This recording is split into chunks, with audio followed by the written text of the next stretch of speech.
ആയിഷ ബീവി റളിയല്ലാഹു തആല അൻഹ പറയുകയാ, അല്ലാഹുവിന്റെ പ്രവാചകൻ മസ്ജിദുൻ നബവിക്കകത്തിരുന്ന തന്റെ പ്രിയപ്പെട്ട സ്വഹാബത്തിനോട് അല്ലാഹുവിന്റെ ദീനിനു വേണ്ടി പോരാടി വീരമൃത്യം വരിച്ച ഒരു ശുഹദാ ഉണ്ടല്ലോ, അല്ലാഹുവിന്റെ ബദരീങ്ങൾ ഉണ്ടല്ലോ, ആ ശുഹദാക്കൾക്ക് അല്ലാഹു കൊടുക്കുന്ന 7 പ്രതിഫലം എണ്ണി എണ്ണി പറഞ്ഞു കൊടുക്കുകയാ.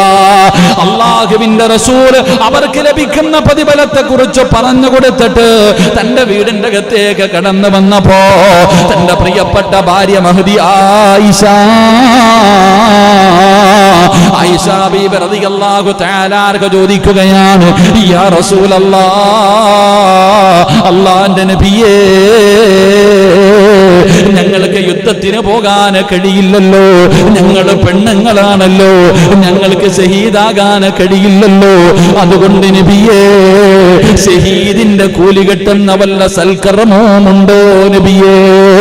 ആയിഷ ബീബി റളിയല്ലാഹു തആല അൻഹ ചോദിക്കുകയാ, ഷഹീദിന്റെ കൂലി കിട്ടുന്ന വല്ല നന്മയുമുണ്ടോ നബിയേ?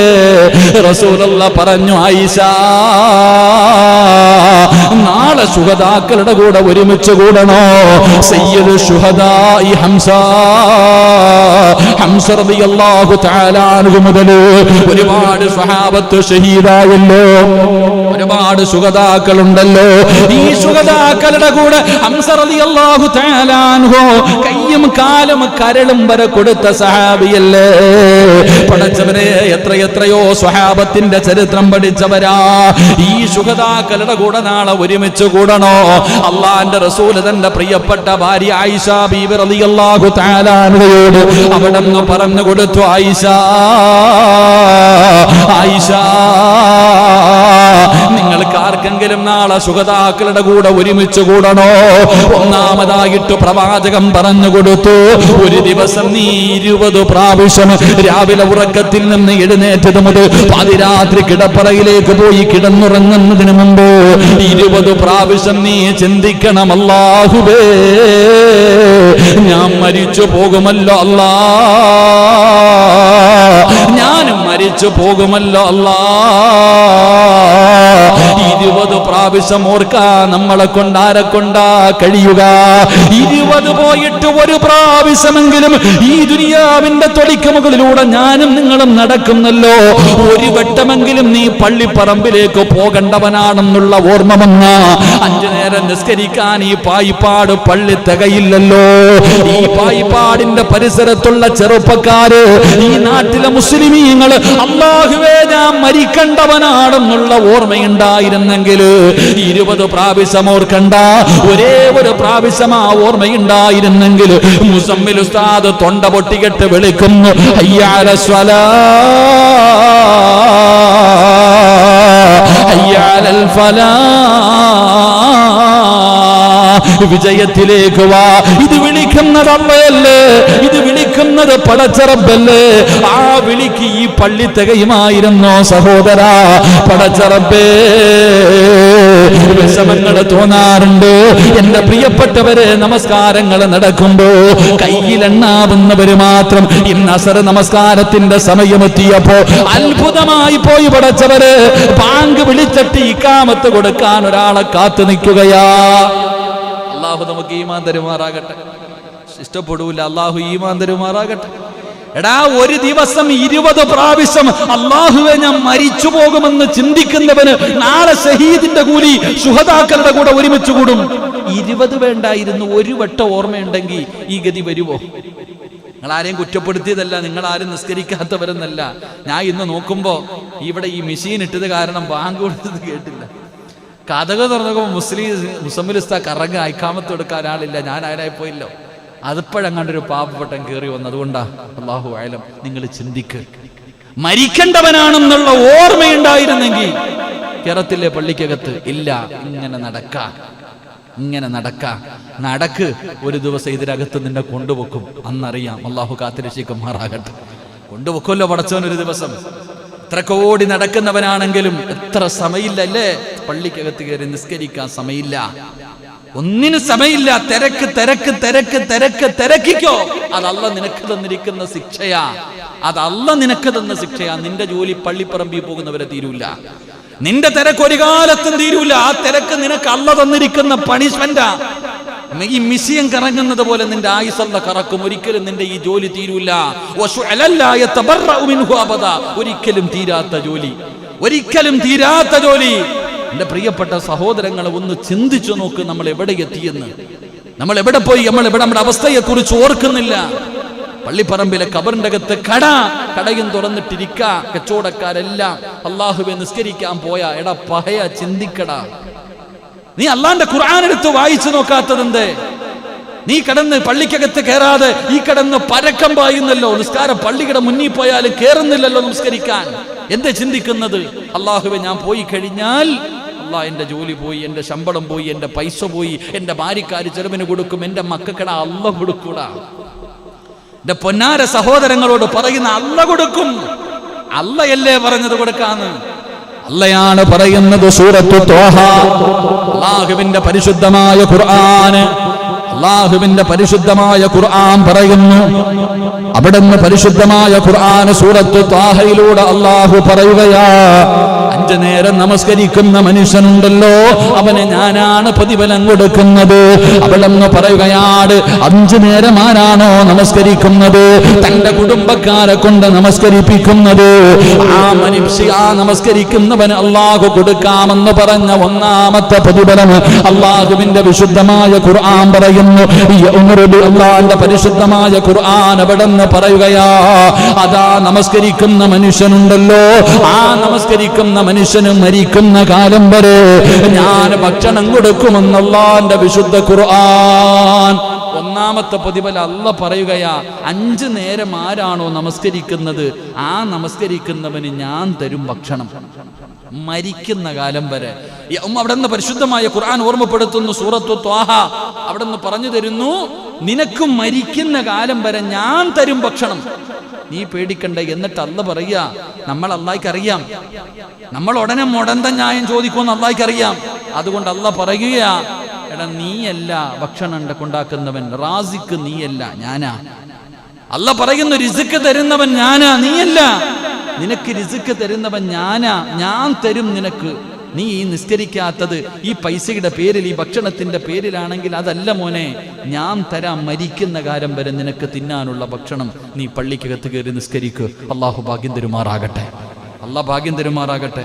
എന്താ വിശ്വസിക്കാൻ മടിയുണ്ടോ? വിശ്വസിക്കാൻ മടിയുണ്ടോ? ഏതാ മുസമ്മിൽ ഉസ്താദ് ആയത്തിനെ മറന്നുപോയി. അല്ലാഹു ഓർമ്മ നൽകി അനുഗ്രഹിക്കുമാറാകട്ടെ. ഏതായിരുന്നു? അള്ളാഹുവിന്റെ ഒരു 3 സ്വലാത്ത് പറഞ്ഞ സ്വല്ലല്ലാഹു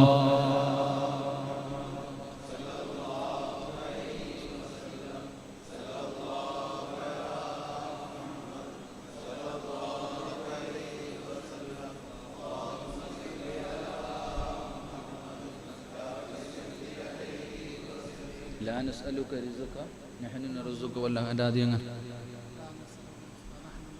അല്ലാഹുവിന്റെ പരിശുദ്ധമായ ഖുർആൻ പറയുന്നുണ്ട്, ലാ നസ്അലുക റിസ്ഖ നഹ്നു നർസുക വൽ ആഖിബത്തു ലിത്തഖ്വ. വിശുദ്ധ ഖുർആൻ സൂറത്തു താഹ എടുത്ത് നോക്ക്, 132-ാമത്തെ ആയത്തെന്നാണ് തോന്നുന്നു എൻ്റെ ഓർമ്മ. അല്ല പറയാ, നിങ്ങൾക്ക് ഈമാൻ ഉണ്ടെങ്കിൽ വിശ്വസിക്കുക. അല്ല പറഞ്ഞു, ഞാൻ തരും ഭക്ഷണം നിനക്കും നിന്റെ കുടുംബത്തിനും. എന്ത് ചെയ്താൽ മതി? എന്ത് ചെയ്താൽ മതി? തലകുത്തി നിൽക്കാൻ, അല്ലേ? തലകുത്തി നിൽക്കാൻ, അല്ലെങ്കിൽ കടക്കകത്ത് പോയിരിക്കും. അല്ല പറഞ്ഞു, അല്ല പറഞ്ഞില്ലടാ ഞാൻ തരും നിനക്ക് ഭക്ഷണം. അപ്പൊ നീ ചോദിക്കും, ഉസ്താദെ അപ്പൊ ഞാൻ കടയിൽ പോണ്ടേ? എനിക്കെന്താ? ഞാൻ നിന്റെ ഈമാൻ പോലെ ഇരിക്കും. ആരോഗ്യം ഉണ്ടെങ്കിലല്ലേ കടയിൽ പോവാ. അൻസാരിയാണെങ്കിൽ ആരോഗ്യം ഉണ്ടെങ്കിലല്ലേ സവാള പൊക്കാൻ പറ്റത്തുള്ളൂ. എന്റെ പ്രിയപ്പെട്ടവരെ, നമുക്കൊക്കെ ആരോഗ്യമുണ്ടെങ്കിലല്ലേ പറ്റൂ. ഇല്ലെങ്കിൽ വീടിനകത്ത് കിടപ്പിൽ കിടന്ന് മൂത്രമൊഴിക്കണ്ടേ? അള്ളാഹു കാത്തിരക്ഷിക്കുമാറാകട്ടെ, അള്ളാഹു കാത്തിരക്ഷിക്കുമാറാകട്ടെ. കടയിൽ കച്ചവടം ഉണ്ടാവണമെങ്കിൽ പള്ളി കയറണ്ടേ? നിസ്കരിക്കണം. കാരുണ്യ പ്രവർത്തനങ്ങളൊക്കെ, നല്ല കാര്യങ്ങളൊക്കെ അൽഹംദുലില്ലാ. അദ്ദേഹത്തിന്റെ പ്രിയപ്പെട്ട ഉമ്മ അല്ലേ, ഉമ്മ മരണപ്പെട്ടു പോയി. അള്ളാഹു ആ ഉമ്മയുടെ ഖബറിടം അള്ളാഹു വിശാലമാക്കി കൊടുക്കുമാറാകട്ടെ, അള്ളാഹു സ്വർഗ്ഗ പൂങ്കാവനമാക്കി കൊടുക്കുമാറാകട്ടെ. അള്ളാഹു അദ്ദേഹത്തിന്റെ മുഖത്ത് കാണുന്ന ഒരു പുഞ്ചിരി അള്ളാഹു എപ്പോഴും നിലനിർത്തി കൊടുക്കുമാറാകട്ടെ. എൻ്റെ പ്രിയപ്പെട്ട സഹോദരങ്ങളെ, നിസ്കരിച്ചു കഴിഞ്ഞാൽ എല്ലാം പുറകിൽ വരും, പിന്നെ ഒന്നും പേടിക്കണ്ട. അതുകൊണ്ട് നമസ്കരിക്കാൻ പള്ളിക്കകത്ത് കയറ്. ആ സമയത്ത് വരുന്ന കച്ചവടക്കാരൻ്റെ അവൻ്റെ പൈസ വേണ്ട, അങ്ങനെ കരുതിയാൽ മതി. അപ്പൊ ഞാൻ പറഞ്ഞു വന്നത്, ആയുസ് മരണത്തെക്കുറിച്ചുള്ള ഓർമ്മ. ആ മരണത്തെക്കുറിച്ച് പറയുന്നത് ആരും ഇഷ്ടപ്പെടുന്നില്ല. എന്റെ പ്രിയപ്പെട്ട സഹോദരങ്ങളെ, അതുകൊണ്ട് ആയിഷ ബീബി റളിയല്ലാഹു തആല അൻഹയോട് അല്ലാഹുവിന്റെ പ്രവാചകൻ അവിടെന്ന് പറഞ്ഞു കൊടുത്തു, ആയിഷ, നാളെ ശുഹദാക്കളുടെ കൂടെ നിനക്ക് ഒരുമിച്ച് കൂടണോ? ഷഹീദിന്റെ കൂലി കിട്ടുന്ന, പ്രതിഫലം കിട്ടുന്ന ഷഹീദിന്റെ കൂലി നിനക്ക് കിട്ടണോ? റസൂലുള്ളാഹി പറഞ്ഞു, 20 പ്രാവശ്യം നീ മരിക്കും, നീ മരിക്കും, നീ മരിക്കുമെന്ന് നീ അവിടെന്ന് മരണത്തെക്കുറിച്ച് ഓർത്താൽ നിനക്ക് അല്ലാഹു നാളെ ഷഹീദിന്റെ കൂലി തരുമെന്ന് നബി മുഹമ്മദ് മുസ്തഫ.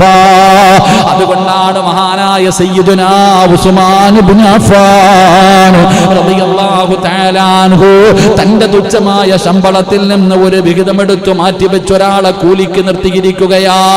എന്തിനാ ഉമർ ചിരിക്കുന്നത് കണ്ടാൽ, ഉമറിന്റെ ചാരത്ത് വന്നിട്ട്, ഖലീഫയായ ഉമറിന്റെ ചാരത്ത് വന്നിട്ട്, ഉമറേ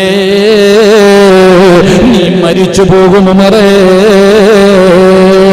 എന്ന് മരണത്തെക്കുറിച്ച് ഓർമ്മിപ്പിക്കാൻ സ്വന്തം പൈസ കൊടുത്തിട്ട് ഒരാളെ കൂലിക്ക് നിർത്തിയ സ്വഹാബിയാണ്. മരിക്കുമെന്ന് പറയാൻ വേണ്ടി മാത്രം ഒരാളെ തയ്യാറാക്കി വെച്ചിരുന്നു മഹാനായ സയ്യിദുനാ ഉമർ ഇബ്നുൽ ഖത്താബ് റളിയല്ലാഹു തആല അൻഹു. ഒരു ദിവസം ഉമർ തങ്ങൾ അതാ ജോലിക്ക് നിൽക്കുന്ന സ്വഹാബിയെ വിളിച്ചു, കൊടുക്കാറുള്ള പൈസ കൊടുത്തിട്ട് പറഞ്ഞു, നിന്നെ പിരിച്ചു വിട്ടിരിക്കുന്നു, ഇനി നിന്റെ ആവശ്യം എനിക്കില്ല, ഇനി ഒരു മരണത്തെ കുറിച്ച് ഓർമ്മപ്പെടുത്താൻ ആളിന്റെ ആവശ്യമില്ല. ആ മനുഷ്യൻ ചോദിക്കുന്നു, അല്ല ഖലീഫ,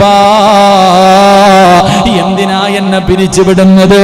എന്റെ ഭാഗത്ത് നിന്നൊരു പോരായ്മയും ഉണ്ടായിട്ടില്ലല്ലോ. ആ സമയത്താണ് ഉമർ പറഞ്ഞു, ഇനി മരണത്തെക്കുറിച്ച് ഓർമ്മപ്പെടുത്താൻ ആള് വേണ്ട, ഇനി മരണത്തെക്കുറിച്ച് ഓർമ്മപ്പെടുത്താൻ ആള് വേണ്ട. എന്റെ താടിയിലെ ഒരു മുടി നരച്ചു, എന്റെ താടിയിലെ ഒരു മുടി നരച്ചു, ഈ രോമം എന്നെ മരണത്തെക്കുറിച്ച് ഓർമ്മപ്പെടുത്തുമെന്ന് മഹാനായ സയ്യിദുനാ ഉമർ ഇബ്നുൽ ഖത്താബ് റളിയല്ലാഹു തആല അൻഹു പറഞ്ഞു തരുമ്പോ, എന്റെ പ്രിയമുള്ള സഹോദരങ്ങളെ, മരണത്തെക്കുറിച്ച് ഓർക്കുന്നത് നല്ലതാണ്. അപ്പോൾ കഴിഞ്ഞ വെള്ളിയാഴ്ച നാം പഠിച്ചത് റസൂലുള്ളാഹി പറയുകയാണ്, അല്ലാഹുവിന്റെ റസൂൽ പറയുകയാ, അല്ലാഹുവിന്റെ റസൂൽ പറഞ്ഞു, നാളെ പടച്ചറബിന്റെ പരലോകമുണ്ടല്ലോ. അല്ലാഹുവിന്റെ കോടതിയിലേക്ക് കടന്നു വരുമ്പോ ആ കോടതിയിൽ നാണം കെട്ട് വരുന്ന വിഭാഗത്തെ കുറിച്ചാണ് പ്രവാചകൻ നമുക്ക് പഠിപ്പിച്ചു തന്നത്.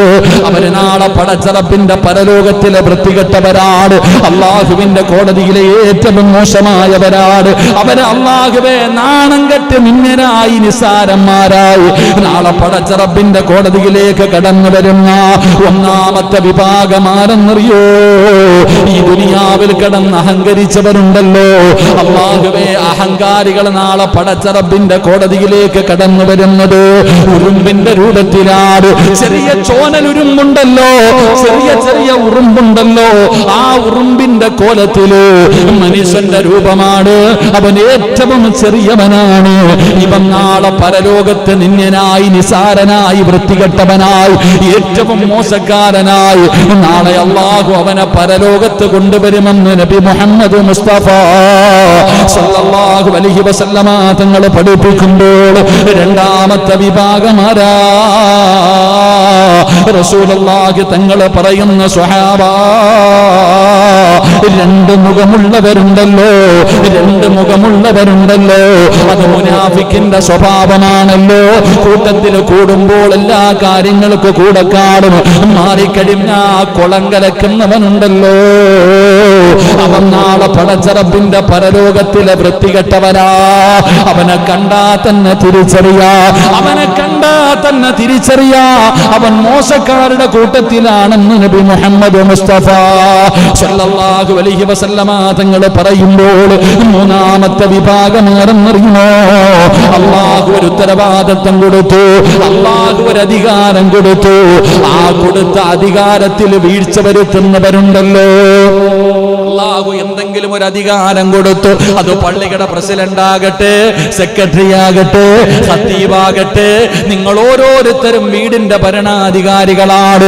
നിങ്ങൾക്ക് അല്ലാഹു തന്നിരിക്കുന്ന ഈ ഉത്തരവാദിത്തത്തിൽ വീഴ്ച വരുത്തിയ നാളെ പടച്ചറബിന്റെ കോടതിയിലെ നശിച്ചവൻ നീയാ. നിന്നെ തിരിച്ചറിയാനുള്ള അടയാളമുണ്ടാകുമെന്ന് നബി മുഹമ്മദ് മുസ്തഫ സല്ലല്ലാഹു അലൈഹി വസല്ലമ തങ്ങൾ പറയുമ്പോ നാലാമത്തെ വിഭാഗമാരാ? റസൂലുള്ളാഹി തങ്ങൾ പറയുകയാ, കിബിലയുടെ നേരെ തുപ്പുന്നവനുണ്ടല്ലോ, കിബിലയുടെ ഭാഗത്തേക്ക് തുപ്പുന്ന മനുഷ്യ, അല്ലാഹുവിന്റെ കഅബാലയത്തിന്റെ നേരെ നിന്ന് തുപ്പുന്നവരാണല്ലോ. ആ കഅബാലയം പരിശുദ്ധമായ കിബിലയുടെ നേരെ നിന്ന് തുപ്പുന്നവൻ അത് നിസ്സാര പാപമാണെന്ന് തള്ളിക്കളയേണ്ട കാര്യമല്ല. ആ തുപ്പുന്ന തുപ്പുനീര് മുഴുവനും നിന്റെ മുഖത്ത് വന്ന് പെടുകയാണ്. എല്ലാം നിന്റെ മുഖത്ത് വന്നടിച്ചിട്ട് നാളെ ആ കോലത്തിൽ ഈ കാണുന്ന തുപ്പലുകൾ മുഴുവനും ചുമന്നുകൊണ്ട് പരലോകത്തേക്ക് ദുർഗന്ധമടിക്കുന്ന കോലത്തിൽ അല്ലാഹു നിന്നെ കൊണ്ടുവരുമെന്ന് ആദരവായ പ്രവാചകൻ നബി മുഹമ്മദ് മുസ്തഫ സല്ലല്ലാഹു അലൈഹി വസല്ലമ തങ്ങൾ പറയുമ്പോ അഞ്ചാമത്തെ വിഭാഗമാരാ, തന്റെ പ്രിയപ്പെട്ട ഭാര്യയുണ്ടല്ലോ, അല്ലാഹു നിനക്ക് നൽകിയ നിന്റെ പ്രിയപ്പെട്ട ഭാര്യ, ആ ഭാര്യയുടെ മണിയറ രഹസ്യങ്ങൾ പറഞ്ഞു കൊടുക്കുന്ന ചെറുപ്പക്കാരാ, അന്യവനോട് പറഞ്ഞ് രസിക്കുന്ന എന്റെ പ്രിയപ്പെട്ട ഭർത്താവേ, ഭർത്താവിന്റെ രഹസ്യങ്ങൾ കാമുകനോട് പങ്കുവെക്കുന്ന എന്റെ പ്രിയപ്പെട്ട പെങ്ങളെ, അല്ലാഹുവിന്റെ കോടതിയിലെ ഏറ്റവും വൃത്തികെട്ടവള് നീയാണെന്ന് നബി മുഹമ്മദ് മുസ്തഫ സല്ലല്ലാഹു അലൈഹി വസല്ലമ തങ്ങൾ പറയുമ്പോ 5 വിഭാഗമാണ് കഴിഞ്ഞ ക്ലാസ്സിൽ പഠിച്ചത്. ഇനി 5 വിഭാഗം കൂടെയുണ്ട്. അല്ലാഹു ഈ കൂട്ടത്തിൽ നിന്ന് നമ്മളെ കാത്തുരക്ഷിക്കുമാറാകട്ടെ. അല്ലാഹു നമ്മളെ കാത്തുരക്ഷിക്കുമാറാകട്ടെ. 6ാമത്തെ വിഭാഗമാരാ? 5 വിഭാഗം. 1 പറ, 1 അഹങ്കാരം, അല്ലാഹു കാത്തുരക്ഷിക്കുമാറാകട്ടെ. 2 മുഖം. അതിനൊരു നാടൻ ഭാഷയുണ്ട്, മൈക്കി വെച്ച് പറയാൻ പറ്റാത്തതുകൊണ്ട് ഞാൻ പറയണില്ല. ഈ 2 മുഖമുള്ളവർക്ക് നമ്മുടെ നാടിൽ നാടൻ പേരൊന്നുണ്ട്, അത് ഞാൻ പറയണില്ല, കാരണം പള്ളിയാ. അല്ലാഹു കാത്തുരക്ഷിക്കുമാറാകട്ടെ. കൂടി അളിയൻ്റെ കൂടെ നിന്നിട്ടെല്ലാം അല്ല, പിന്നെ പള്ളി അൽഹംദുലില്ലാ നല്ലതാ, വലുതാ, മറ്റേതാ, മറിച്ചതാ, അങ്ങോട്ട് മാറിയിട്ട് പിന്നെ എനിക്ക് വേറെ പണിയില്ല. എന്റെ പ്രിയപ്പെട്ട സഹോദരങ്ങളെ, ദുൽ വജ്ഹൈൻ, 2 മുഖമുള്ളവൻ, അല്ലാഹു കാത്തുരക്ഷിക്കുമാറാകട്ടെ. 3ാമതായിട്ട് പ്രവാചകൻ സല്ലല്ലാഹു അലൈഹി വസല്ലമ തങ്ങൾ പറഞ്ഞു, അല്ലാഹു ഒരു അധികാരം കൊടുത്തു, ഒരു അംഗീകാരം കൊടുത്തു, ഒരു ഉത്തരവാദിത്തം അല്ലാഹു ഏൽപ്പിച്ചു. ആ ഉത്തരവാദിത്തത്തിൽ വിട്ടുവീഴ്ച, ആ ഉത്തരവാദിത്തത്തിൽ പിഴവുകൾ വരുത്തുക, ന്യൂനതകൾ ചെയ്യുക. അല്ലാഹുവേ പടച്ചോൻ, എനിക്കൊരു ഉത്തരവാദിത്തം അല്ലാഹു ഏൽപ്പിച്ചിരിക്കുക. ജമാഅത്തിന്റെ പ്രസിഡന്റ് എന്ന് പറഞ്ഞാൽ അത് അല്ലാഹു തന്നിരിക്കുന്ന അധികാരമാ, അല്ലാഹു നൽകിയിരിക്കുന്ന ഒരു അർഹതയുള്ള അംഗീകാരമാ. ആ അംഗീകാരം നിങ്ങൾ സൂക്ഷിച്ചാൽ നിങ്ങൾ രക്ഷപ്പെടും, സ്വർഗത്തിൽ പോകും. ആര് കൊണ്ടുപോകും? പള്ളി. പെണ്ണും പിള്ളേ മക്കളൊന്നും വേണ്ട. പള്ളിയുടെ ജമാഅത്തിന്റെ സെക്രട്ടറിയും പ്രസിഡന്റൊക്കെ അല്ലാഹു നിങ്ങൾക്ക് നൽകിയിരിക്കുന്ന ഒരു വലിയ അംഗീകാരമാണ് ജമാഅത്തിന്റെ പ്രസിഡന്റ്, സെക്രട്ടറി എന്നൊക്കെ ഉള്ളത്. ഇത് നേരെ ചൊവ്വ നിങ്ങൾ സൂക്ഷിച്ചു കൊണ്ടു നടന്ന നിങ്ങളെ ഈ പള്ളി സ്വർഗത്തിൽ കൊണ്ടുപോകും. അല്ലാഹു ഭാഗ്യം നൽകുമാറാകട്ടെ. അല്ലാഹു ഭാഗ്യം നൽകുമാറാകട്ടെ. ഇല്ലെങ്കിൽ നാളെ അവിടെ വെച്ച് അറിയാം എങ്ങോട്ടാ പോകുന്നതെന്ന്. ഇതില്ല എങ്കിൽ എൻ്റെ പ്രിയപ്പെട്ട സഹോദരങ്ങളെ നേരെ നരകത്തിലേക്ക് പോകും. അല്ലാഹു കാത്തുരക്ഷിക്കുമാറാകട്ടെ. പ്രവാചകൻ സല്ലല്ലാഹു അലൈഹി വസല്ലം തങ്ങൾ 4ാമത് പറഞ്ഞു, നിന്നിട്ട് നേരെ അങ്ങ് തുപ്പ മുമ്പിലേക്ക്. എങ്ങോട്ടാന്നൊന്നും ഇല്ല. അത് ഖിബലയുടെ പള്ളിക്കകത്തിരുന്നിട്ടാണെങ്കിലും തുപ്പിയിട്ടിങ്ങനെ പായിരടി ചുരണ്ടി വെക്കുക, ജനലി തട്ട, ഇതൊക്കെ. എൻ്റെ പ്രിയപ്പെട്ടവരെ, ഖിബലയുടെ ഭാഗത്തേക്ക് തുപ്പുക. അല്ലാഹു നമ്മളെ കാത്തുരക്ഷിക്കുമാറാകട്ടെ. 5ാമത്തെ കാര്യം, 2 ഭാര്യമാരുണ്ട്. അല്ല, 5ാമത്തെ കാര്യം, എൻ്റെ പ്രിയപ്പെട്ടവരെ, ഭാര്യയുടെ രഹസ്യങ്ങളൊക്കെ കടത്തണ്ടയിൽ ഇരുന്നിട്ട് ചർച്ച ചെയ്യുക. അല്ലാഹു കാത്തുരക്ഷിക്കുമാറാകട്ടെ. ഇനി ഒരു 5 കൂടെയുണ്ട്. അല്ലാഹു പഠിക്കാൻ ഭാഗ്യം തരുമാറാകട്ടെ. ഇരിക്കല്ലേ, ഇതൊരു ബുദ്ധിമുട്ടുള്ളതുപോലെ. 5 ഏതിലോ പെട്ടെന്ന് തോന്നുന്നു എല്ലാവരും. 5 ഏതിലോ നമ്മുടെ പേര്. അല്ലാഹു കാത്തുരക്ഷിക്കുമാറാകട്ടെ. എൻ്റെ പ്രിയമുള്ള സഹോദരങ്ങളെ, 6ാമത്തെ വിഭാഗമാരാം? 6ാമത്തെ വിഭാഗം അല്ലാഹുവിന്റെ പ്രവാചകൻ സല്ലല്ലാഹു അലൈഹി വസല്ലമ തങ്ങൾ പറയുകയാണ്, നമ്മുടെ പ്രിയപ്പെട്ട ഭാര്യമാര്, പെണ്ണുങ്ങൾ കേൾക്കേണ്ട കാര്യമാണ്.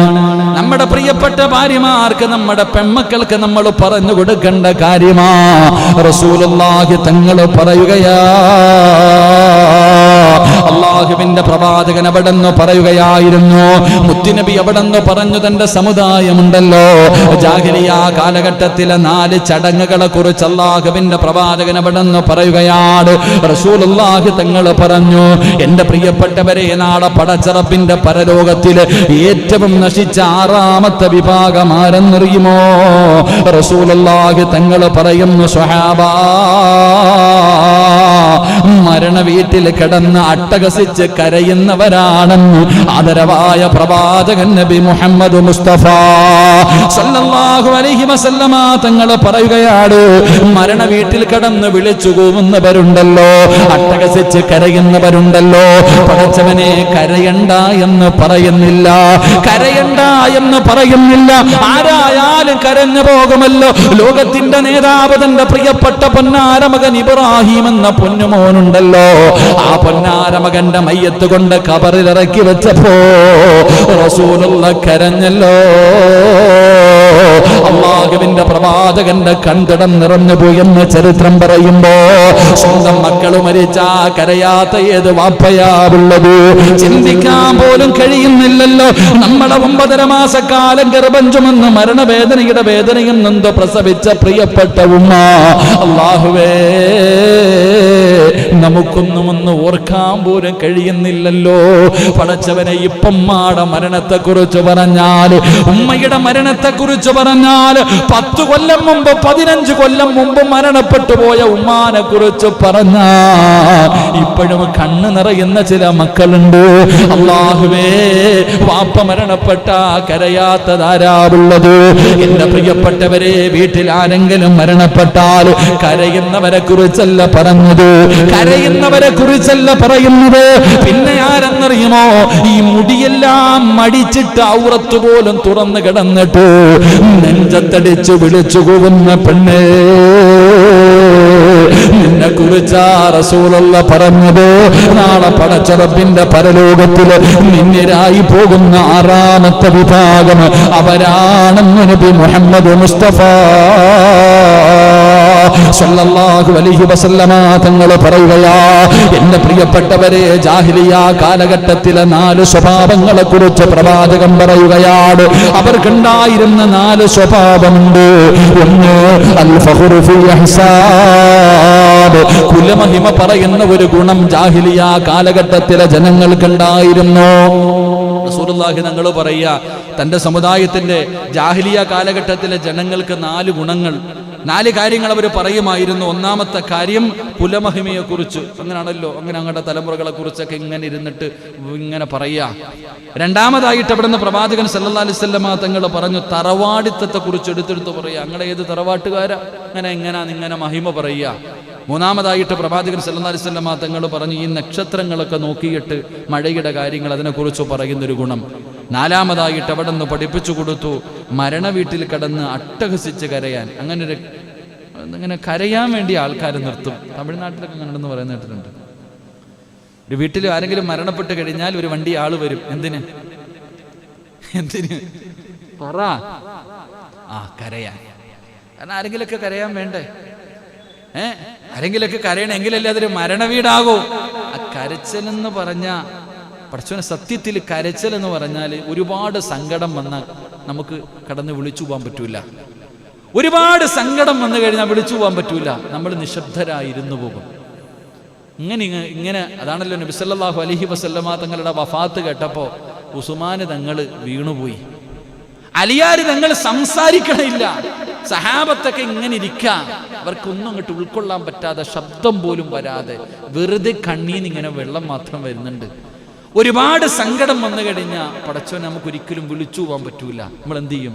ആ സമയത്ത് ഇങ്ങനെ ഇരുന്ന് ഉരുകും. പക്ഷേ എൻ്റെ പ്രിയപ്പെട്ട സഹോദരങ്ങളെ, ഇന്നത്തെ വീടുകളിലൊക്കെ മരിച്ച വീട്ടിൽ പോയി കഴിഞ്ഞാൽ ആ മയ്യത്തൊക്കെ എടുക്കുന്ന സമയത്തുള്ള വിളിയൊക്കെ കേൾക്കണം. മയ്യത്തെടുക്കുന്ന സമയത്തൊക്കെ കിടന്നുള്ള ഒരു വിളിച്ചുകൂവൽ ഇല്ലാത്തതാണ്, അട്ടഹസിച്ച്. അതൊരു ചില വീടുകളിലൊക്കെ അതൊരു ഫാഷനായിട്ട് ഈ മയ്യത്തെടുക്കുമ്പോൾ അവസാന സമയത്ത് കഫമൊക്കെ ഇങ്ങനെ പൊതിഞ്ഞ് കുളിപ്പിച്ച് മയ്യത്ത് കൊണ്ട് വെച്ചതിന് ശേഷം പിന്നെ കാണാനുണ്ടെങ്കിൽ ഒന്ന് കാണുമെന്ന് പറഞ്ഞിട്ട് ഇങ്ങനെ ഓരോന്നിനെ കൊണ്ടുവരും. ആ ആൾക്കാരെല്ലാം കൂടെ കാണുമ്പോഴത്തേക്ക് ആ മയ്യത്തിൻ്റെ മുകളിൽ കിടന്നിട്ടൊരു വിളിയുണ്ട്, സുബ്ഹാനല്ലാഹ്, വല്ലാത്ത വിളി. ചിലര് വിഷമം കാരണമാണ്, പക്ഷെ ചിലതൊക്കെ ഇത്തിരി ഓവറാ. അള്ളാഹു കാത്തിരക്ഷിക്കുമാറാകട്ടെ. എന്നാൽ ഈ മയ്യത്ത് കൊണ്ടുപോയി കുറച്ച് കഴിഞ്ഞ് നോക്കി അപ്പുറത്തിരുന്ന് കാര്യം പറഞ്ഞിട്ടിരിക്കുന്നതാണ്. ജനാസ കൊണ്ടുപോയി കുറച്ച് കഴിയുമ്പോഴത്തേക്ക് അവിടെയൊക്കെ ഇരിക്കും. അൽഹംദുലില്ലാഹ്, ഇത്രയൊക്കെ തന്നെ ഉള്ളൂ. നമ്മുടെ അവസ്ഥയും ചിരിക്കൊന്നും വേണ്ട, നമ്മുടെ അവസ്ഥ ഇതൊക്കെ തന്നെ. അള്ളാഹു കാത്തിരക്ഷിക്കുമാറാകട്ടെ, അള്ളാഹു കാത്തിരക്ഷിക്കുമാറാകട്ടെ. എൻ്റെ പ്രിയപ്പെട്ട സഹോദരങ്ങളെ, ഖബറിൻ്റെ ചാരത്ത് മയ്യത്തൊക്കെ കൊണ്ട് അടക്കി കഴിഞ്ഞാൽ കഴിഞ്ഞു. അസ്സലാമു അലൈക്കും യാ ദാറ ഖൗമിൽ മുഅ്മിനീൻ. ഓടുകയല്ല, ആരാ പോകുന്നത്? സത്യം പറഞ്ഞാൽ മയ്യത്ത് കൊണ്ടുപോയി കബറടക്കിയിട്ട് ആ കബറിന്റെ ചാരത്ത് നിൽക്കണം കുറച്ചു നേരം. വാപ്പാടെ മയ്യത്ത് കൊണ്ട് കബറടക്കുന്ന മക്കൾ, ഉമ്മയുടെ മയ്യത്ത് കൊണ്ട് കബറടക്കുന്ന മക്കൾ കുറച്ചു നേരം കബറിന്റെ ചാരത്ത് നിൽക്കണം. അള്ളാഹു നമുക്ക് ഈമാൻ നൽകുമാറാകട്ടെ. അള്ളാഹു നമ്മുടെ മാതാപിതാക്കൾ മരണപ്പെട്ടവരുടെ മണ്ണർ അള്ളാഹു മണീറാക്കി കൊടുക്കുമാറാകട്ടെ. കബറടക്കിയിട്ട് എല്ലാവരും പോയാലും മക്കൾ ഇത്തിരി നേരം നിൽക്കണമെന്നാ. ഇപ്പം ആരെങ്കിലും നിൽക്കുമോപ്പാ? ഈ കാണുന്ന പായിപ്പാട് ഖബർസ്ഥാനിൽ നിന്ന് ഏറ്റവും അവസാനം പോകുന്ന വ്യക്തി ആരായിരിക്കും? എന്താ വെടികൊണ്ടതുപോലെ ഇരിക്കണേ? ഈ പള്ളിപ്പറമ്പിൽ ഒരു മയ്യത്ത് കബറടക്കിയാൽ ഏറ്റവും അവസാനം പോകുന്ന വ്യക്തി ആരാ? ഖബർ വെട്ടുന്നവൻ. അവൻ എന്തിനാ അവിടെ നിൽക്കണേ? എന്തിനാ നിൽക്കണേ? മമ്മട്ടി എടുക്കട്ടെ, മണ്ണൊക്കെ ചുരണ്ടി കഴിഞ്ഞു, അത് കഴിഞ്ഞു. മോനോ? അപ്പൊ ഒന്നാമത് പോയിട്ടുണ്ടാവും. പാപ്പാനെ മയ്യത്ത് കൊണ്ട് കബറി വെച്ചിട്ട് ഒന്നാമത് പോയതാരാ? മോൻ. അവനെ താങ്ങിക്കൊണ്ട് പോയി. എങ്കിൽ മോൻ പോകരുത്, മോൻ പോകരുത്. റസൂലുള്ളാഹി തങ്ങൾ പറഞ്ഞു 40 ആയത്തിന്റെ സമയം, ഖുർആനിലെ 40 ആയത്ത് ഓതുന്ന സമയം ഒരു 5 മിനിറ്റ് ആ കബറിന്റെ ചാരത്ത് നീ ഒറ്റയ്ക്കൊന്ന് നിൽക്കണേ എന്ന് നബി മുഹമ്മദ് മുസ്തഫ. എന്തുകൊണ്ട് റസൂലുള്ളാഹി തങ്ങൾ പറഞ്ഞു? ജീവിച്ചിരിക്കുന്നവരെ കേൾക്കുന്നതിനേക്കാളും നല്ലതുപോലെ മരിച്ചവർ കേൾക്കുന്ന നമ്മുടെ ചെരുപ്പിന്റെ ശബ്ദം നമുക്ക് ആർക്കെങ്കിലും കേൾക്കാൻ പറ്റുമോ? കേൾക്കാൻ പറ്റുമോ? നടക്കുന്ന ശബ്ദം കേൾക്കാൻ നമ്മളെ കൊണ്ട് പറ്റുമോ? പക്ഷെ ആര് കേൾക്കും? കബറി കിടക്കുന്നവൻ 7 എണ്ണം എണ്ണയാ മതി. 7 കാൽ ചുവട് കഴിയുമ്പോഴാ മുൻകറും നക്കീറും വരുന്നത്. അപ്പൊ എന്റെ പ്രിയപ്പെട്ട സഹോദരങ്ങളെ, ഈ കബറി കൊണ്ടുവച്ച് പലകയൊക്കെ വെച്ച് മണ്ണിട്ട് മൂടി യാസീൻ ഓതി എല്ലാരും പോകുമ്പോ ഈ മനുഷ്യൻ കബറി കിടന്ന് നോക്കുന്നു. ഓണ്ടാ ഷാജി പോകുന്നുണ്ട്, ഇന്നലെ വരെ തോളി കൈയിട്ട് നടന്നവനാ, പോട്ടെ പോട്ടെ. അങ്ങനെ ഓരോ ആൾക്കാരിങ്ങനെ പോകുമ്പോ എൻ്റെ കൂട്ടുകാരൻ പോയി, എൻ്റെ അയൽവാസി പോയി, എൻ്റെ ചങ്കാന്ന് പറഞ്ഞവൻ പോയി, എൻ്റെ മരുമോൻ പോയി, എല്ലാരും ഇങ്ങനെ പോയി. അപ്പൊ ഓരോ മനുഷ്യനിങ്ങനെ പോകുന്നത് ഇയാൾ കബറി കിടന്ന് കാണാ. അൽഹംദുലില്ലാഹ്, എല്ലാരും പോയാലും എൻ്റെ മോൻ പോയില്ലല്ലോ. കബറി കൊണ്ടുവന്ന് എന്നെ ഇട്ടിട്ട് പോണവരൊക്കെ പോട്ടെ, എൻ്റെ മോൻ ഇവിടെ നിന്നല്ലോ. അൽഹംദുലില്ലാഹ്. എൻ്റെ പ്രിയപ്പെട്ടവരെ, ഒന്നാമത്തെ മനുഷ്യൻ അവൻ്റെ 7 ചുവട്ടടി അങ്ങോട്ട് മാറിയാലുടൻ അതാ മുൻകറും നക്കീർ എന്ന് പറയുന്ന 2 മലക്കുകൾ കബറിലേക്ക് ഇറങ്ങി വരുമെന്ന് നബി മുഹമ്മദ് മുസ്തഫ. അവര് കബറിന്റെ അകത്ത് അങ്ങോട്ട് വന്നിട്ട് നമ്മളെല്ലാം അവിടെ നിൽക്കുക, നമ്മളെല്ലാവരും വെള്ളം ഒഴിച്ചിട്ട് അവിടെ നിൽക്കുക. അപ്പൊ തന്നെ കബറിന്റെ അകത്ത് 2 മലക്കുകൾ വന്നിട്ട് ഈ മുൻകറും നക്കീറും വന്നിട്ട് മൻ റബ്ബുക മൻ ദീനുക എന്ന് ചോദിക്കുമ്പോ ഒറ്റയ്ക്കാണെങ്കിൽ പേടി തോന്നും. തൻ്റെ മക്കൾ മുകളിൽ നിൽക്കുന്നത് കാണുമ്പോൾ ഒരു ധൈര്യം, അൽഹംദുലില്ലാഹ്, മനസ്സിനൊരു സമാധാനം. അതുകൊണ്ടാ 40 ആയത്ത് ഓതുന്ന സമയം ഒറ്റയ്ക്കെങ്കിലും നിന്നൊരു യാസീൻ ഓതാൻ പറഞ്ഞത്. അള്ളാഹു ഈമാൻ തരുമാറാകട്ടെ, അള്ളാഹു ഈമാൻ തരുമാറാകട്ടെ. അള്ളാഹുവിന്റെ പ്രവാചകൻ സല്ലല്ലാഹു അലൈഹി വസല്ലമ തങ്ങൾ പറയുകയാ, നാളെ പടച്ചുറപ്പിന്റെ പരലോകത്തേക്ക് കടന്നു വരുന്ന 6ാമത്തെ നശിച്ചവരാരാ? അള്ളാഹുവേ, മുത്തുനബി പറയുകയാണ്, മരണ വീട്ടിൽ കിടന്ന് അട്ടഹസിച്ച് കരയുന്ന മുസ്ലിമേ, അള്ളാഹുവിന്റെ പ്രവാചകൻ പറയുകയാ, നിനക്ക് നാളെ തിരിച്ചറിയാനുള്ള അടയാളം എന്തെന്നറിയുമോ? ലോഹങ്ങൾ കൊണ്ടുണ്ടാക്കിയ ഒരു വസ്ത്രമാണ് നിനക്കല്ല ധരിക്കാൻ തരുന്നത്. ലോഹങ്ങൾ കൊണ്ടുണ്ടാക്കിയ ഒരു വൃത്തികെട്ട വസ്ത്രം ധരിച്ചിട്ടാണ് മരണ വീട്ടിൽ കിടന്ന് അട്ടഹസിച്ച് കരയുന്നവർ നാളെ പരലോകത്ത് വരുന്ന രംഗം അങ്ങനെയാണെന്ന് നബി മുഹമ്മദ് മുസ്തഫ സല്ലല്ലാഹു അലൈഹി വസല്ലമ തങ്ങൾ അവിടെന്ന് പറയുമ്പോൾ 7ാമത്തെ വിഭാഗം ആരെന്നറിയുമോ? റസൂലുള്ളാഹി പറയുകയാ, 2 ഭാര്യമാരുണ്ട്. റസൂലുള്ളാഹി തങ്ങൾ പറയുകയാണ്, ഇദാ കാന ഇൻദ റജുലി ഇംറഅതാനി ഫലം യഅദിൽ ബൈനഹുമാ ജാ യൗമൽ ഖിയാമ. റസൂലുള്ളാഹി തങ്ങൾ പറയുന്നു, 2 ഭാര്യമാരുണ്ട്. ആ 2 ഭാര്യമാർ 2 പെണ്ണുങ്ങളെ വിവാഹം കഴിച്ചു. എന്നിട്ട് ഭാര്യമാരുടെ ഇടയിൽ വേർതിരിവ് കാണിക്കുന്ന മനുഷ്യ, നാളെ നിന്റെ ഒരു സൈഡ് മുഴുവനും ചരിഞ്ഞവനായി അള്ളാഹു നിന്നെ പരലോകത്ത് കൊണ്ടുവരുമെന്ന് നബി മുഹമ്മദ് മുസ്തഫ സല്ലല്ലാഹു അലൈഹി വസല്ലമ തങ്ങൾ പറയുകയാണ്. 2 ഭാര്യമാര് 2 വിവാഹം കഴിച്ചവരുണ്ട്. അള്ളാഹുവേ, ആദ്യമായി ആദ്യമായിട്ടൊരു പെണ്ണിനെ വിവാഹം കഴിച്ചു. അവര് 2-3 മക്കളെ പ്രസവിച്ചു. അവള് രോഗിയായി. ഗ്ലാമറൊക്കെ നഷ്ടപ്പെട്ടപ്പോ ഒരു ചെറുപ്പക്കാരി എവിടെയെങ്കിലും പോയി വിവാഹം കഴിച്ചു, വീട്ടിലേക്ക് കൊണ്ടുവന്നു. ആ സമയത്ത് പഴയ ഭാര്യ നിനക്ക് വേണ്ട, രണ്ടാമത്തെ ഭാര്യ പുതുമണവാട്ടിയാണല്ലോ, അവള് ചെറുപ്പക്കാരിയാണല്ലോ. ആ ഭാര്യയുടെ ഇടയിൽ വേർതിരിവ് കാണിച്ച നാളെ നിന്നെ പരലോകത്ത് വെച്ചെല്ലാവരും തിരിച്ചറിയും.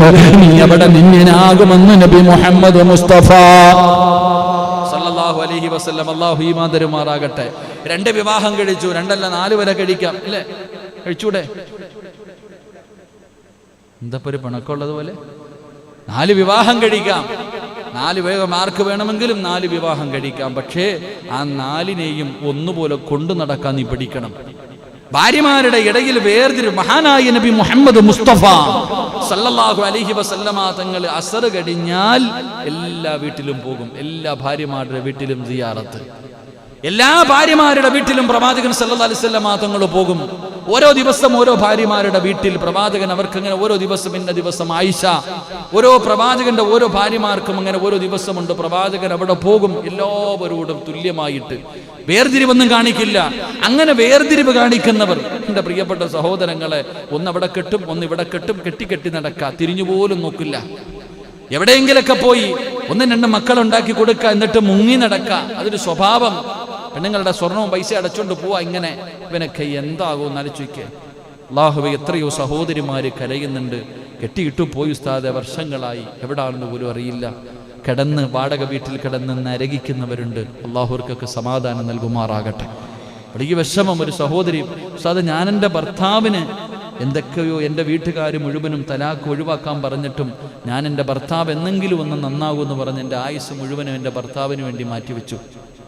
എന്നിട്ട് അവസാനം അമ്മയെ കളഞ്ഞിട്ട് പോയല്ലോ. ഇപ്പം എൻ്റെ വീട്ടുകാർ പറയുന്നു ഒഴിവാക്കാൻ. എന്തൊരു വിഷമം ഉസ്താദെ. എത്രയോ സഹോദരിമാർ കിടന്ന് വിലപിക്കുന്നവരുണ്ട്. ആണുങ്ങളങ്ങനെ ആകരുത് സഹോദരങ്ങളെ. നമ്മുടെ നാട്ടിലൊക്കെ പിന്നെ അങ്ങനെ ഈ 2-3 കിട്ടുന്നവരെയൊന്നും കാണാൻ തന്നെ ഇല്ല. നമ്മുടെ നാട്ടിലങ്ങനെ ആരെങ്കിലും കെട്ടിയാൽ അവരെ വേറെ രീതിയിലാണ് കാണുന്നത്. ഒന്നോർത്താ അങ്ങോട്ടൊക്കെ പൊക്കഴിഞ്ഞ് അങ്ങനൊന്നും ഇല്ല, ഇങ്ങനെ കെട്ടുക. എന്നാലും വിവാഹം കഴിച്ചിട്ട് നല്ല നിലയിൽ കൊണ്ടുപോകുന്നവരുമുണ്ട്. അൽഹംദുലില്ലാ, അല്ലാഹു ഈമാൻ നൽകുമാറാകട്ടെ. അപ്പൊ 2 വിവാഹം കഴിച്ചു. ഭാര്യമാരുടെ ഇടയിൽ വേർതിരിവ് കാണിക്കുന്നവൻ അവൻ നാളെ വരുമ്പോ അവന്റെ ഒരു ഭാഗം ഇങ്ങനെ തളർന്നിരിക്കുമെന്നാണ്, ഒരു ഭാഗം ഇങ്ങനെ ചരിഞ്ഞവനായ രീതിയിൽ അവന് പരലോകത്ത് കടന്നു വരുമെന്ന് നബി മുഹമ്മദ് മുസ്തഫ സല്ലല്ലാഹു അലൈഹി വസല്ലമ തങ്ങൾ അവിടെന്ന് പറയുമ്പോൾ, എന്റെ പ്രിയപ്പെട്ട സഹോദരങ്ങളെ, 8ാമത്തെ വിഭാഗമാണ്. 9ാമത്തെ വിഭാഗം ആരെന്നറിയുമോ? റസൂലുള്ളാഹി തങ്ങൾ പറയുകയാണ്, പലിശ തിന്നുന്നവരെ, പലിശയുമായി ബന്ധപ്പെടുന്നവരെ, നാളെ പടച്ചുറപ്പിന്റെ പരലോകത്തേക്ക് നീ കടന്നു വരുന്നത് വല്ലാതെ എല്ലാവരും തിരിച്ചറിയുന്ന ഒരു രൂപത്തിലാണ്. ഏറ്റവും വൃത്തികെട്ടവനായ രീതിയിലാണ് നാളെ നീ പരലോകത്ത് കടന്നു വരുന്നതെന്ന് നബി മുഹമ്മദ് മുസ്തഫ സല്ലല്ലാഹു അലൈഹി വസല്ലമ തങ്ങൾ പറയുമ്പോൾ, എന്റെ പ്രിയമുള്ളവരെ, ഇന്ന് പലിശ വാങ്ങുന്നതും പലിശ കൊടുക്കുന്നതുമല്ല നിസ്സാരമായി കാണുന്ന ഒരു കാലമാണല്ലോ. നിങ്ങൾ അല്ലാഹുവിന്റെ വിശുദ്ധ ഖുർആൻ സൂറത്തുൽ ബഖറ നോക്കൂ. അല്ലാഹും അവന്റെ പ്രവാചകനും യുദ്ധം പ്രഖ്യാപിച്ചത് അവരോടാണ്. അല്ലാഹുവിന്റെ വിശുദ്ധമായ ഖുർആൻ നിങ്ങളെടുത്ത് നോക്ക്. അല്ലാഹു യുദ്ധം പ്രഖ്യാപിച്ചിരിക്കുന്നു, മുത്തുനബിയും യുദ്ധം പ്രഖ്യാപിച്ചിരിക്കുന്നു പലിശക്കാർക്കെതിരായിട്ട്. എന്റെ പ്രിയമുള്ളവരെ, അത്രയും വലിയ പാപമാണ് പലിശ വാങ്ങുന്നത്, പലിശ കൊടുക്കുന്നത്. റസൂലുള്ളാഹി തങ്ങൾ നബി ഹുറൈറ റളിയല്ലാഹു തആല അൻഹു അന്ന റസൂലുള്ളാഹി സ്വല്ലല്ലാഹു അലൈഹി വസല്ലം ഖാല യഅതി അലൻ നാസി സമാൻ യഅകുലൂന ഫീഹി റിബാ. 1400 വർഷങ്ങൾക്ക് മുമ്പ് അല്ലാഹുവിന്റെ പ്രവാചകൻ അവിടെ നിന്ന് പറഞ്ഞു, സ്വഹാബാ, ഒരു കാലഘട്ടം വരും, എന്റെ സമുദായത്തിനൊരു കാലഘട്ടം വരും, അന്ന് ജനങ്ങൾ മുഴുവനും പലിശയിൽ ബന്ധപ്പെടും. സ്വഹാബാ, എല്ലാ എല്ലാവരും പലിശയുമായി ബന്ധപ്പെടുന്ന ഒരു കാലഘട്ടം വരും. റസൂലുള്ളാഹി തങ്ങളോട് അവിടുന്ന് ചോദിക്കുകയാ, യാ റസൂലല്ലാഹ്, അതാ അവിടുന്ന് ചോദിക്കുന്നു, എല്ലാവരും പലിശയുമായി ബന്ധപ്പെടുമോ? എല്ലാവരും പലിശ വാങ്ങുന്നവരാകുമോ? റസൂലുള്ളാഹി തങ്ങൾ പറഞ്ഞു കൊടുത്തു, അല്ലാഹുവിന്റെ റസൂൽ പറയുകയാ, ആ പലിശയുടെ ഒരു അംശമെങ്കിലും ജനങ്ങളിലേക്ക് എത്തുന്ന ഒരു കാലഘട്ടം വരുമെന്ന് നബി മുഹമ്മദ് മുസ്തഫ സല്ലല്ലാഹു അലൈഹി വസല്ലമ തങ്ങൾ പഠിപ്പിക്കുമ്പോൾ, എന്റെ പ്രിയപ്പെട്ടവരെ, പലിശ കച്ചവടം നടത്തുന്നവരുണ്ട്, പലിശയ്ക്ക് വാങ്ങുന്നവരുണ്ട്, കൊടുക്കുന്നവരുണ്ട്. എങ്കിൽ അല്ലാഹുവേ, ആ പലിശ തിന്നുന്നവൻ അല്ല കൊടുക്കുന്ന ശിക്ഷ എന്തെന്നറിയുമോ? പലിശ തിന്നുന്നവൻ അല്ല കൊടുക്കുന്ന ശിക്ഷ എന്തെന്നറിയുമോ? മഹാനായ നബി മുഹമ്മദ് മുസ്തഫ സല്ലല്ലാഹു അലൈഹി വസല്ലമ തങ്ങൾ പറയുകയാണ്, റഅയ്തു ലൈലത്തൽ റജുലൈനി അതയാ ഫഖറജാനി മിനൽ ലറലി. അല്ലാഹുവിന്റെ പ്രവാചകൻ പറയുന്ന, ഒരു ദിവസം എന്റെ ഭാഗത്തേക്ക് രണ്ട് മലക്കുകൾ കടന്നു വന്നു. ആദരവായ മുത്തുനബിയാണ് പറയുന്നത്, പലിശ തിന്നുന്നവരാരെങ്കിലും ഉണ്ടോ? പലിശ തിന്നുന്ന ആരെങ്കിലും ഉണ്ടോ? റസൂലുള്ളാഹി തങ്ങൾ പറയുകയാ, അല്ലാഹുവിന്റെ പ്രവാചകൻ പറഞ്ഞു, എന്റെ മുന്നിലേക്ക് രണ്ട് മലക്കുകൾ കടന്നു വന്നു. അവർ അല്ലാഹുവിന്റെ റസൂലിനെ വിളിച്ചു കൊണ്ടുപോവുകയാണ്, മുത്തുനബിയെ വിളിച്ചു കൊണ്ടുപോവുകയാണ്. അല്ലാഹുവിന്റെ റസൂൽ ഇങ്ങനെ കടന്നു പോകുമ്പോ, അല്ലാഹുവേ, റസൂലുള്ളാഹി തങ്ങൾ ഒരു സ്ഥലത്തുകൂടെ കടന്നു പോകുമ്പോ, അതാ ഒരു മനുഷ്യനെ പാറക്കഷ്ടം കയ്യിൽ പിടിച്ചുകൊണ്ട് ഒരു പുഴയുടെ ചാരത്ത് നിൽക്കുകയാ. ഒരു പുഴയുടെ ചാരത്തിങ്ങനെ കല്ലുകൾ പിടിച്ചുകൊണ്ട് നിൽക്കുകയാണ്. മുത്തുനബി അവിടെന്ന് പറഞ്ഞു, സ്വഹാബാ, സമുദ്രത്തിന്റെ അകത്തൊരു മനുഷ്യനെ കിടക്കുന്നുണ്ട്. അവൻ ആ വെള്ളത്തിൽ നിന്ന് നീന്തി നീന്തി കരയിലേക്ക് വരുമ്പോ, ഈ കരയിൽ നിൽക്കുന്ന മനുഷ്യനുണ്ടല്ലോ, പാറ കഷ്ടമെടുത്തവന്റെ മുഖത്തേക്ക് വലിച്ചെറിയുകയാ, അവന്റെ തലയിലേക്ക് വലിച്ചെറിയുകയാണ്, എറിഞ്ഞെറിഞ്ഞ് താഴെയിടുകയാണ്. പടച്ചവനെ, വീണ്ടും പടയ രൂപത്തിൽ അവൻ നീന്തി നീന്തി രക്ഷപ്പെട്ട് കരയിലേക്ക് വരുമ്പോ, പിന്നെയും കരയിൽ നിൽക്കുന്ന മനുഷ്യന് കല്ലെടുത്ത് വലിച്ചെറിയുകയാ, അവന്റെ തലയെന്ന് പൊട്ടിച്ചിതറുകയാണ്, അവന്റെ മുഖമെല്ലാം എറിഞ്ഞു നശിപ്പിക്കുകയാണ്. അല്ലാഹുവിന്റെ റസൂലുണ്ടല്ലോ, ഈ രംഗം കണ്ടിട്ട്, ഈ ദയനീയമായ അവസ്ഥ കണ്ടിട്ട്, അല്ലാഹുവേ, തലയെന്ന് പൊട്ടുകയാണ്, ഏറുകൊണ്ട് തലയങ്ങ് പൊട്ടിപ്പിളരുകയാണ്. എന്നിട്ട് താഴെ വീണ കല്ലെടുക്കുമ്പോൾ അവന്റെ തല പഴയ രൂപത്തിലാവുകയാ, പിന്നെയും എറിഞ്ഞിടുകയാണ്. അല്ലാഹുവിന്റെ റസൂൽ ഈ അവസ്ഥ കണ്ടിട്ട് അവരോട് ചോദിക്കുകയാ, മാ ഹാദല്ലദീ റഅയ്തു ബിന്നൂരി, ഈ നദിയിൽ കിടക്കുന്ന മനുഷ്യനാരാ? ഈ നദിയിൽ കിടക്കുന്ന മനുഷ്യനാരാ? ഈ ശിക്ഷ അനുഭവിക്കുന്ന മനുഷ്യനാരാ? അല്ലാഹുവിന്റെ റസൂൽ അവിടെന്ന് ചോദിക്കുമ്പോ, ആ മലക്കുകൾ പറയുന്നു, മുത്തുനബിയേ, അവരാരെന്നറിയുമോ? ഖാല ആഖിലുൽ റിബാ, പലിശ തിന്നവരാണ് നബിയേ, പലിശ തിന്നവരാണ് നബിയേ. അല്ലാഹുവിന്റെ പ്രവാചകനോട് അവിടെന്ന് പറഞ്ഞു കൊടുക്കുമ്പോ, എന്റെ പ്രിയപ്പെട്ട സഹോദരാ, പലിശയുമായി ഉപജീവനം നടത്തുന്നവരുണ്ടല്ലോ, പലിശ തിന്നുന്നവന്റെ ശിക്ഷയാ പറഞ്ഞത്. ഇനി പലിശ കച്ചവടം നടത്തുന്നവനുണ്ടല്ലോ, അതൊരു ജീവിത മാർഗമായി, ഒരു കച്ചവടമായി, ഒരു ബിസിനസ്സായി കാണുന്നവനുണ്ടല്ലോ, അവൻ അള്ള കൊടുക്കുന്ന ശിക്ഷയുണ്ട്. തിന്നുന്നവന്റെ ശിക്ഷ വേറെ, തിന്നുന്നവന്റെ ശിക്ഷ വേറെ, കൊടുക്കുന്നവന്റെ ശിക്ഷ വേറെ. അതിന് കാവൽക്കാരനായി സാക്ഷി നിൽക്കുന്നവൻ, എഴുതുന്നവൻ, കൂട്ടുനിൽക്കുന്നവൻ, അവൻ അള്ള കൊടുക്കുന്ന ശിക്ഷ വേറെ. മഹാനായ നബി മുഹമ്മദ് മുസ്തഫ റസൂലുള്ളാഹി സ്വല്ലല്ലാഹു അലൈഹി വസല്ലം മുത്തുനബി അവിടെന്ന് പറയുകയാ, റഅയ്തു ലൈലത്തുൽ അസ്രി ബിമാ ലം ഇൻഖയാ. അല്ലാഹുവിന്റെ പ്രവാചകൻ ഇസ്രാഇന്റെ രാത്രിയുണ്ടല്ലോ, മുത്തുനബി കടന്നു പോകുമ്പോ, അല്ലാഹുവിന്റെ പ്രവാചകൻ അവിടെന്ന് പറയുകയാണ്, മേറാജിന്റെ രാത്രിയിൽ ഏഴാകാശം കടന്ന് പടച്ച റബ്ബിനെ കാണാൻ പോയ രാത്രിയുണ്ടല്ലോ, റസൂലുള്ളാഹി തങ്ങളൊരു കാഴ്ച കാണുകയാണ്. അല്ലാഹുവേ, ഒരു വല്ലാത്ത ഒരു മനുഷ്യന് അതാ പടച്ചവനെ വയറ് മുഴുവനും അവന്റെ വയറ് മുഴുവനും സർപ്പങ്ങളെ പോലെ ഒരു ദ്വാരം അവന്റെ വയറിന്റെ ഉൾഭാഗത്തൊരു ദ്വാരം ഇങ്ങനെ കാണുകയാ. വല്ലാതെ പുഴുത്തും നാറുന്ന വല്ലാത്ത ദുർഗന്ധമടിച്ച് വീശുകയാണ്. അവന്റെ തലയുണ്ടല്ലോ വയറിന്റെ അകത്തൂടെ ഇങ്ങനെ വെളിയിൽ കാണുകയാ. പാവപ്പെട്ടവന്റെ വയറ്റത്തടിച്ചവര്, പിച്ചച്ചട്ടിയിൽ കൈവിട്ടുമാറുന്നവര്, ഒരു പാവപ്പെട്ടവന്റെ ജീവിതം തകർക്കുന്നവര്, പലിശ കച്ചവടം നടത്തുന്ന എന്റെ പ്രിയപ്പെട്ട മുസ്ലിമേ, റസൂലുള്ളാഹി തങ്ങൾ പറയുകയാണ് അവന്റെ വയറിന്റെ ഭാഗത്ത് വലിയ ഒരു ദ്വാരമാണ്. അവന്റെ തല വയറിന്റെ അകത്ത് നിന്ന് വെളിയിലേക്ക് കിടക്കുകയാ. വല്ലാത്ത ദുർഗന്ധമാ. അവിടെ കിടന്ന് നിലവിളിക്കുകയാ, അവിടെ കിടന്ന് നിലവിളിക്കുകയാ. ഈ രംഗം കണ്ടിട്ട് റസൂലുള്ളാഹി ചോദിക്കുന്നു, ജിബ്രീലേ മൻ ഹൗലാഇ യാ ജിബ്രീൽ, ആരാണ് ജിബ്രീല്? ഇവരാരാണ് ജിബ്രീല്? ഈ നശിച്ചവൻ ആരാണ് ജിബ്രീല്? ഇവരിത്രയും വലിയ ശിക്ഷ കിട്ടാനുള്ള കാരണമെന്താ? റസൂലുള്ളാഹി തങ്ങളോട് പറയുകയാ, ഖാല ഹൗലാഇ അകൽതു റിബാ,